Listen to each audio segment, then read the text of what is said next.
الحمدللہ رب العالمین والصلاة والسلام علی سیدنا محمد وآلہ واصحابہ اجمعین اما بعد فقد قال اللہ تعالی فی کلامہ العزیز اعوذ باللہ من الشیطان الرجیم بسم اللہ الرحمن الرحیم ان عدت الشہور عند اللہ 12 شہرا فی کتاب اللہ یوم خلق السماوات والارض منها 4 حرم الی آخر الآیہ۔ محترم مکرم بزرگان دین، عزیزان ملت، آج اسلامی تاریخ کا پہلا دن ہے۔ اکثر مسلمانوں کو اس بات کی خبر ہی نہیں ہوتی ہے کہ ہمارا اسلامی تاریخ کا پہلا دن ہے، یا اور بات ہے کہ آج کل کوئی اسٹیٹس میں رکھ لیتا ہے اور کسی کو معلوم ہو جاتا ہے، ورنہ تو کسی کو معلوم ہی نہیں ہوتا ہے۔ ہاں، جنوری، فروری، انگریزی تاریخوں کو ہم لوگ اچھی طرح جان کے رکھتے ہیں اور اچھی طرح مناتے بھی ہیں، لیکن جب ہجری تاریخ آتا ہے، ہجری تاریخ ہمارے سامنے آتی ہے تو ہمیں اس کے بارے میں کچھ پتہ ہی نہیں چلتا ہے۔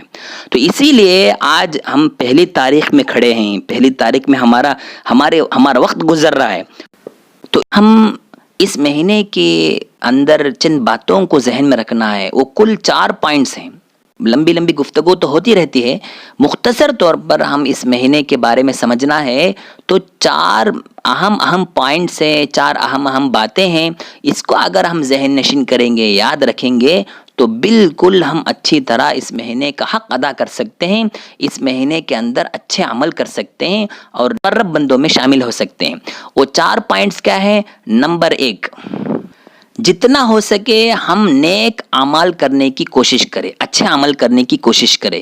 اس مہینے کے اندر جیسے اللہ تعالیٰ باعزت بنایا ہے، محترم مہینہ مقرر کیا ہے، تو ایسی صورتوں میں اگر ہم اچھے عمل کریں گے، نیک عمل کریں گے، تو روایت کے مطابق یہ بات ملتی ہے کہ اللہ تعالیٰ ایک عمل پر ڈبل نیکی دیتا ہے، ٹربل نیکی دیتا ہے۔ تو اسی لیے ہم اس قرآن کی تلاوت کریں، نمازوں کے اہتمام کریں، نفل نماز، نفل روزہ، صدقات، یہ سب کرنے کی کوشش کریں۔ نمبر 2، گناہوں سے بچنے کی کوشش کریں، گناہوں سے بچنے کی کوشش کریں۔ کسی بھی صورت میں ہمارے اعضاء سے، ہمارے نگاہوں سے، ہمارے دل و دماغ سے گناہوں کا بوجھ ہٹا دے، گناہوں کی عادتیں چھوڑنے کی کوشش کرے۔ اس مہینے کے اندر اگر ہم کوشش کریں گے تو بعض روایت میں بات ملتی ہے، جو شخص ان مہینوں میں، مقرب مہینوں میں، محترم مہینوں میں اچھے عمل کرنے کی کوشش کرے گا اور برے کاموں سے بچنے کی کوشش کرے گا، اللہ تعالیٰ دیگر مہینوں میں اس کو اللہ تعالیٰ نیک کاموں کی توفیق دے گا اور برے کاموں سے بچنے کی بھی توفیق دے گا۔ یہ بعض روایت سے بات ملتی ہے، تفسیری روایت کے مطابق بات مل رہی ہے۔ تو اسی لیے ہم اس بات کی کوشش کریں کہ جہاں تک ہو سکے نیک کی کام کرے اور جہاں تک ہو سکے برے کاموں سے بچے۔ یہ 2 پوائنٹس ہوئے۔ نمبر 3 ہے عاشورے کا روزہ، 10ویں تاریخ، یعنی آنے والے انگریزی تاریخ کے اعتبار سے اگست 31 کو، آخری دن اگست 31 کو 10ویں تاریخ آتا ہے، تو اس دن جتنا ہو سکے ہم کوشش کریں کہ ہم اس دن روزہ رکھیں، جتنا ہو سکے کوشش کرے، کسی بھی طرح آگے پیچھے کام ٹال مٹول کر دے، کچھ آگے پیچھے کر کسی بھی طرح روزہ رکھنے کی کوشش کرے، اور اس کے ساتھ ساتھ ایک دن آگے بڑھا لے۔ نبی علیہ السلام اس روزے کے فضائل بہت سارے سنائے ہیں۔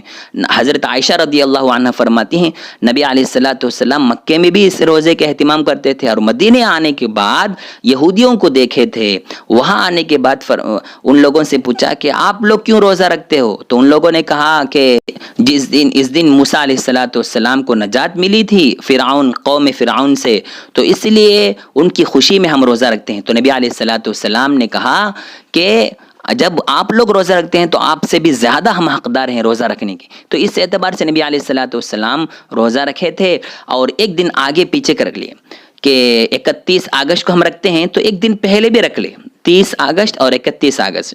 اگر 30 کو نہیں رکھ سکے تو 31 اگست اور اس کے بعد سپتمبر 1 تاریخ، یہ 2 دن روزہ رکھنے کی کوشش کرے۔ نبی علیہ السلام فرماتے ہیں کہ اگر کوئی بندہ اس طرح روزہ رکھے تو مجھے امید ہے کہ اللہ تعالیٰ اس کے اگلے اور پچھلے گناہ معاف کر دیتا ہے۔ تو اس طرح اس امید کے ساتھ ہم روزہ رکھیں. اور دوسری بات یہ ہے کہ یہ روزہ پہلے رمضان کے مہینے میں روزہ فرض ہونے سے پہلے اللہ تعالیٰ اس روزے کو فرض قرار دیا تھا اور پورے مسلمانوں پر فرض تھا. لیکن جب رمضان کے مہینے میں روزہ فرض ہو گیا تو یہ روزہ فرض سے خالی ہو گیا اور سنت مستحب بن کے رہ گیا. تو اس لیے ہم اس کی کوشش کریں جتنا ہو سکے. یہ دوسرا پوائنٹ ہے. پہلی بات یہ ہے کہ ہم اس میں نیکی کرنے کی کوشش کریں جتنا ہو سکے. نمبر 2 اس بات کی کوشش کریں کہ اس آنے والے عاشورے کے دن روزہ رکھے. اور نمبر 4 ہے اس محرم کے مہینے میں کوئی اسپیشلٹی نہیں ہے. اس میں اکثر لوگ یہ کہتے ہیں کہ اس میں حضرت حسین رضی اللہ عنہ کی شہادت ہوئی, اس میں اسپیشلٹی یہ بھی ہے. لیکن ایک بات سمجھنے کی ہے, ایسی کوئی خاص بات نہیں ہے. شہادتیں تو دن بدن ہوتے تھے.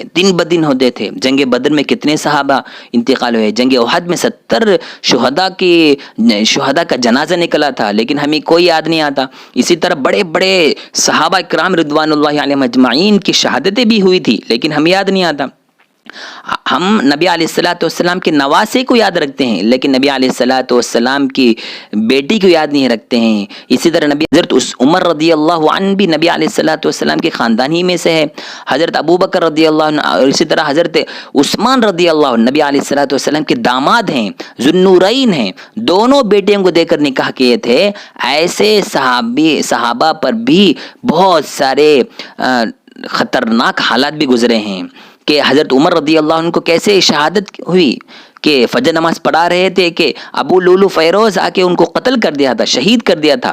اسی زخم میں رہ کر حضرت عمر رضی اللہ عنہ جام شہادت کو پیے تھے, لیکن ہمیں یاد نہیں آتی, ایسی شہادت یاد نہیں آتی. اسی طرح حضرت عثمان رضی اللہ عنہ, اللہ اکبر اللہ اکبر, کیسے شہادتیں.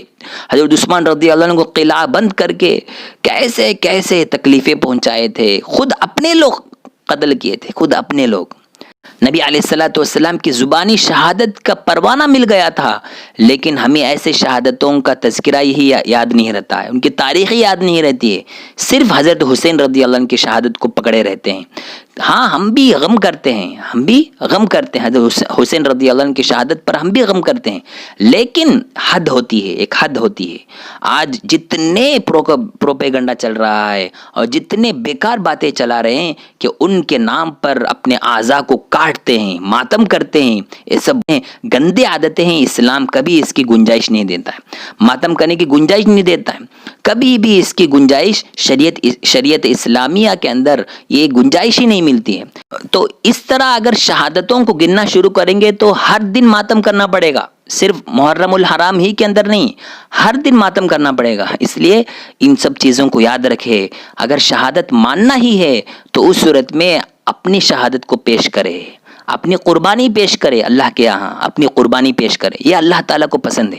تو بہرحال یہ 4 پوائنٹس ہیں کہ اس کو ہم ذہن نشین کریں. آگے کے دنوں میں ان سب کی کوشش کرے, نیک اعمال کی کوشش کرے, بد اعمال سے بچے رہے, عاشورے کے دن روزہ رکھنے کی کوشش کرے, اور اسی طرح اس کے اندر کوئی اسپیشلٹی رکھ کر ایسی چیزوں میں لگے نہ رہے. ان سب سے بچنا بھی ہمارے لیے بہت ضروری ہے. ایسے لوگوں سے پرہیز کرنا چاہیے جو ماتم کرتے ہیں, اسلام کے لیبل کو ہٹا دیتے ہیں, اسلام کے رخ کو بدل دیتے ہیں. اللہ تعالی ہم تمام کو ان 4 چیزوں پر عمل کرنے کی توفیق عطا فرمائے. آمین. وآخر دعوانا الحمد للہ رب العالمین.